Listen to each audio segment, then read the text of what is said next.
যদিও অনেকেই ভেবেছে মারা গিয়েছি একটি আন্দোলনে শাহবাগে। বেশ কয়েকদিন আমি আন্দোলনে গিয়েছিলাম, তো তার মধ্যে একটি ক্লিপ ভাইরাল হয়েছে। প্রথমে কিন্তু মারা যাওয়ার খবরটি ছিল না, প্রথমে জাস্ট একটা নর্মাল ক্লিপ ভাইরাল হয়েছিল। সেক্ষেত্রে আমি কিছু বলিনি বা আমার কিছু বলার ছিল না, যেহেতু অনেকগুলো পেজ থেকে বা গণমাধ্যম থেকে সেটা ছড়ানো হয়। তারপরে কারফিউ হয়, অনেক ঘটনা ঘটে, এর মধ্যে আমি বগুড়া চলে আসি। তো বগুড়া আসার পরে একদিন আমি ঘুমাচ্ছিলাম, 11টা বাজে সকাল। এর মধ্যে আমার এক ফ্রেন্ড আমাকে কল দিয়েছে। আমি ঘুম জড়ানো কণ্ঠে ওকে জিজ্ঞেস করেছি যে কি হয়েছে। তো আমাকে বললো, তুই নাকি মারা গিয়েছিস, তাই জানার জন্য ফোন দিয়েছি। আমি তো অনেক অবাক যে মারা গেলাম কিভাবে। তো আমাকে ফেসবুকে একটা লিঙ্ক দিয়ে দেখতে বলে। তখন দেখলাম যে একটা পেজ থেকে বলা হয়েছে যে আমি মারা গিয়েছি, আর সেখানে অলরেডি 1 মিলিয়ন ভিউ এরকম। তো আমি তখনও ব্যাপারটা মজার ছলেই নিয়েছি, যেহেতু জাস্ট একটা পেজ থেকে, ব্যাপারটা তেমন সিরিয়াস না, এভাবেই নিয়েছি। এরপরে একে একে আমার আম্মু ভিডিওটা দেখে, আম্মু বলে যে এরকম এরকম।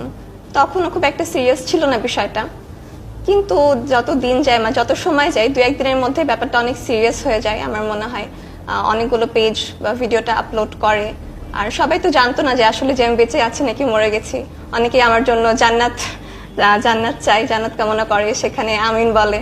বিষয়টা প্রথমে যেহেতু যদিও আমি মজা হিসেবে নিয়েছি, বাট ব্যাপারটা আসলে আস্তে আস্তে সিরিয়াস হয়ে যায়। আমি মেন্টালি একটা প্রেশারের মধ্যে চলে আসি। যখন এই গুজবটি রটলো, যখন এই গুজবটি দেখলেন, যখন সামাজিক যোগাযোগ মাধ্যমে গুজবটি চারিদিকে ছড়িয়ে পড়েছে, তখন আসলে আপনার অনুভূতিটা কেমন ছিল? অনুভূতি বলতে প্রথম দিকে তো মজা হিসেবেই নিয়েছিলাম, বাট যখন ব্যাপারটা সিরিয়াস হয়ে যায়, অনেকে ফোন দেয়, জানার চেষ্টা করে, বা অনেক জায়গা থেকে আসলে ব্যাপারটা ইভেন আমার ভার্সিটি টিচাররা কল দিয়ে জিজ্ঞেস করে। তো সেই ক্ষেত্রে আমি আর কি একটু প্রেশারে ছিলাম, আমি মেন্টালিও একটু ডিস্টার্বড হয়ে গিয়েছিলাম। তো এইটাই।